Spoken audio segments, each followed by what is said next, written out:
মৰমৰ ছাত্ৰ ছাত্ৰীসকল, আজি আলোচনা কৰিম অসম জাতীয় বিদ্যালয়ৰ 6 মাইলীয়া পৰীক্ষা 2021 ক্লাছ 3 গণিতৰ প্ৰশ্নসমূহ আলোচনা কৰিম। 100 মাৰ্কৰ আছিল 3 ঘণ্টা। 1 নম্বৰ প্ৰশ্ন আছে 7টা 7 মাৰ্ক। 3টা অংকৰে লিখিব পৰা আটাইতকৈ সৰু সংখ্যাটো 3টা অংকৰে লিখিব পৰা আটাইতকৈ সৰু সংখ্যাটো কিমান হৈছে? 100।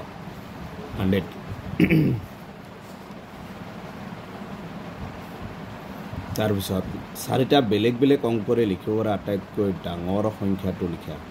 4টা বেলেগ বেলেগ অংকৰে লিখিব পৰা আটাইতকৈ ডাঙৰ সংখ্যা 4টা বেলেগ বেলেগ হ'ব, যেনেকুৱা এনেকুৱা হ'ব 9, 8, 7, 6। এইটো হ'ব আটাইতকৈ ডাঙৰ। কাৰণ যদি কয় যে 4টা অংক লিখিব পৰা আটাইতকৈ ডাঙৰ সংখ্যা যদি আহে, তেতিয়া 4টা 9 লিখিব। যদি বেলেগ বেলেগ কৈছে, গতিকে এনেকৈ লিখিব। মুঠ অংক কেইটা আৰু কি কি? মুঠ অংক কেইটা? অংক কি? 1ৰ পৰা কি আছে 9 লৈকে 10টা বা 9টা। 0 লগত 7 যোগ কৰিলে কি হ'ব? 7। তাৰপিছত 15 নম্বৰ ভাজ্য ইকুৱেল ভাজক পূৰণ ভাগফল যোগ ভাগশেষ।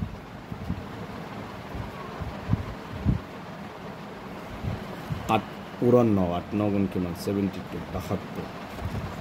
2 পূৰণ 4 পূৰণ 0, 2 4 গুণ 8, 8ৰ লগত 0 পূৰণ কৰিলে যদি পূৰণত এটা 0 সোমাই থাকে, তেতিয়া এনচাৰটো কি হ'ব? 0 হ'ব। আখৰে লিখিব লাগে। ইয়াত আছে তোমাৰ 3 মাৰ্ক। দুটা 3টা আছে 7, 8, 8 আৰু 197, 9, 9। এই 3টাক আখৰে লিখিব লাগে। সংখ্যাৰে লিখা 43,441, 15,029, 54,062। ইয়াত আছে 3 মাৰ্ক। 4 নম্বৰ মণিহালাত সজোৱা। মণিহালা বনাই মণিহালাত সজাব লাগে। 280, 45, 178। 5 নম্বৰ যোগ কৰা। ইয়াত আছে 6 মাৰ্ক। 705 যোগ 49, 409 যোগ 85 যোগ 6। তাৰপিছত 6 নম্বৰ সৰুৰ পৰা ডাঙৰলৈ সজোৱা। ইয়াত আটাইতকৈ সৰু ইয়াত আছে 3 মাৰ্ক। একদম সহজ সৰু কোনটো? ইয়াত সৰু 55। তাৰপিছত সৰু কোনটো হ'ব? 304। তাৰপিছত 340। তাৰপিছত কি হ'ব? 98। এইটো হৈছে 6 নম্বৰটোৰ এনচাৰ। এইবাৰ ডাঙৰৰ পৰা সৰুলৈ সজোৱা। ইয়াত আছে 3 মাৰ্ক। ইয়াত আটাইতকৈ ডাঙৰ সংখ্যা কোনটো? 430। তাৰপিছত হ'ব 429। তাৰপিছত হ'ব কিমান? 361। তাৰপিছত হ'ব 360। এইটো হৈছে 7 নম্বৰটোৰ এনচাৰ। 8 নম্বৰ বহলাই লিখা। 6078 এইটোক আমি বহলাই লিখিব লাগে। এইটোত আছে 3 মাৰ্ক। ঘেৰ দিয়া অংকবোৰৰ স্থান মান লিখা। এইটো কেই নম্বৰত আছে? 1, 10, 10, 1000 ওজত। আৰু এইটোত আছে 1, 10, 10, 1000 ওজত। এইটো কি আছে? চুটিকৈ লিখিব লাগে। এইটো চুটিকৈ লিখিব লাগে। এই ওপৰতো নিচিনা। বিয়োগ কৰা। এতিয়া বিয়োগ কৰিব লাগে। ইয়াত আছে 6 মাৰ্ক। পূৰণ কৰা। পূৰণ কৰাটো আছে 2টা দিয়া আছে 6 মাৰ্ক আছে। হৰণ কৰা। হৰণ কৰাত আছে 6 মাৰ্ক। 2টা দিয়া আছে 2টা হৰণ কৰিবা 6 মাৰ্ক।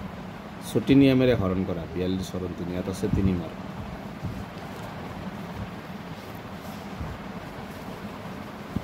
তাৰপিছত ডাঙৰটোৰ পৰা সৰুটো বিয়োগ কৰা।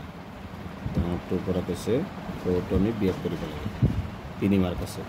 16 নম্বৰ 2টা সংখ্যাৰ যোগফল 84 আৰু 84 আৰু এটা সংখ্যা 35 হ'লে আনটো সংখ্যা কিমান হ'ব? এইটো আছে 3 মাৰ্ক।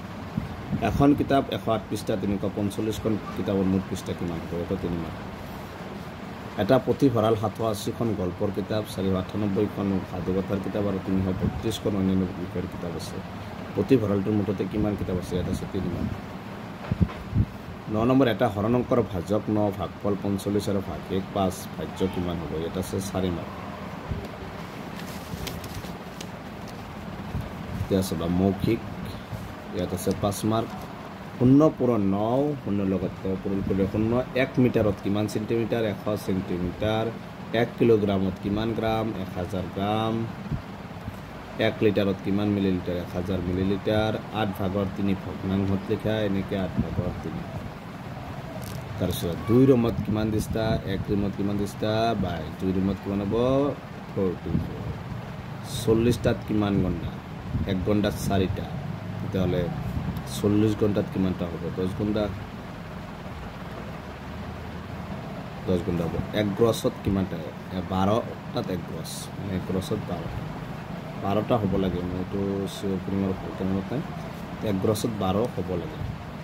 24 নম্বৰ চাৰিটা অংকৰে লিখিব পৰা আটাইতকৈ সৰু আৰু আটাইতকৈ ডাঙৰ সংখ্যাটো লিখা চাৰিটা অংকৰে লিখিব পৰা আটাইতকৈ সৰু সংখ্যাটো কিমান হ'ব 1 2 3 4 ইয়াত আছে 1 2 3 1000 হ'ব আৰু আটাইতকৈ ডাঙৰ চাৰিটা 9 লিখিবা হৈ গ'ল 24টাত কিমান ডজন 1 ডজনত 12টা 24টাত কেই ডজন 2 ডজন 26 নম্বৰ 9 লিটাৰ পানী জুখিবলৈ 1 লিটাৰ পাত্ৰটো কেইবাৰ ল'বা 9 লিটাৰ পানী জুখিবলৈ 1 লিটাৰ পাত্ৰটো কি 9 বাৰ ল'ব লাগিব